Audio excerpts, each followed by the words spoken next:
This is something the world has not seen on this scale since the Second World War, and if you're asking me whether Putin can use chemical weapons, I think that Putin can use anything right now, especially that he's in a very difficult situation.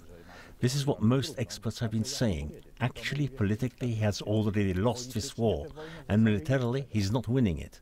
Although one could say there is a gigantic advantage of the Russian army over the Ukrainian army. If you take a piece of paper, and if you do the maths, then they've got a crushing, overwhelming majority, but they are not able to win the war.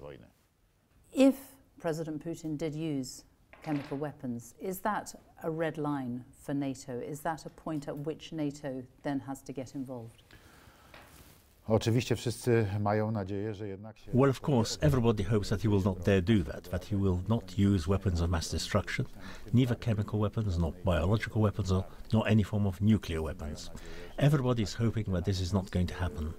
But as we say in Poland, using a little bit of an English expression, if he uses any weapons of mass destruction, then this will be a game changer in the whole thing. And for sure, the North Atlantic Alliance and its leaders, led by the United States, will have to sit at the table, and they will really have to think seriously what to do.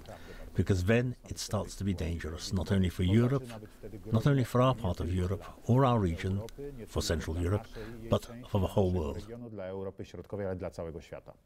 You have got 28 jets, MiG jets, Soviet-era jets, that you want to give to Ukraine. Their pilots could fly them. What difference would it make to people in Ukraine, do you think, if they had those planes? The issue of the jets which you have mentioned, of MiG-29s, which are at the disposal of the Polish armed forces, this is of course a very serious one, a very sensitive issue. There were various voices as to whether we should transfer or not transfer the jets. Speaking frankly, Polish public opinion was very much afraid of this step, because the Russian side made a very clear announcement that it would consider it a war declaration, and myself, looking from a perspective which I mentioned a moment ago as of our responsibility within NATO, always remember that these are powerful airplanes. President Zelensky says this is about human lives. He says that he has asked once, he's asked again. He says we have to solve it faster and don't shift the responsibility. Send the planes to Ukraine. Why don't you just give them those planes now?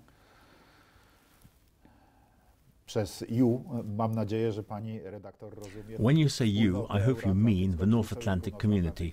In other words, NATO as a whole, because, as I said, due to Allied responsibility, Poland as such is not going to transfer those planes on the basis of our own decision, because we believe that Allies could bear a grudge against us, at least if we make this decision, because potentially it could place the entire NATO in a difficult position in its relationship with Russia. But it is a very serious decision. Please bear in mind that President Volodymyr Zelensky and the Ukrainian authorities are in an extremely difficult situation. Of course, to me, it is obvious that they can have different demands and that they can have different expectations. Perhaps they can even air their grievances, and all that is justified. I want to say this right away. It is justified because they are fighting. They are fighting for freedom. They are fighting for survival. However, transferring planes, or President Zelensky demanding to establish a cupola or a shield defending the skies over Ukraine, so blocking the skies over Ukraine against the possibility of entering Ukraine airspace by Russian aircraft, combat aircraft, bombers or fighter jets. Well, this is a decision which is a strictly military one and a very serious one, because it means that NATO jets would have to be sent to Ukrainian airspace, and probably there would be a confrontation between NATO aircraft and Russian aircraft. And that would mean an opening, possibly, of the Third World War. So these are very serious decisions indeed.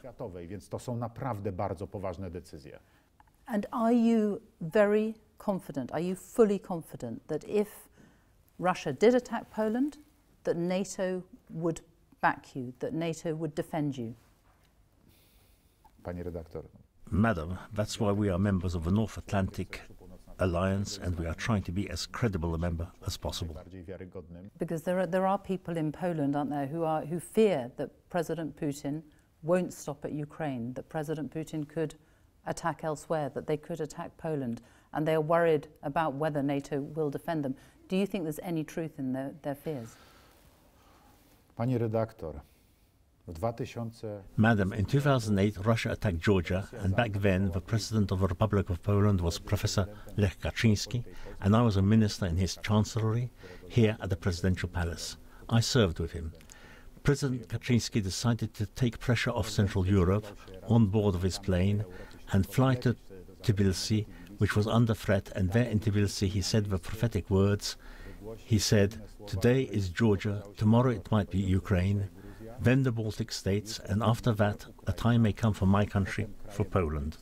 And he said that Russia had to be stopped because it had revived its imperial ambitions, which are dangerous. They are a dreadful danger to our part of Europe, and we do not want to be in the Russian sphere of influence. We were in that sphere of influence, we dragged ourselves out of it, and we never want to go back there again. Russia deprived us of our liberty many times. Russia murdered our citizens. Russia murdered us in captivity during the Second War.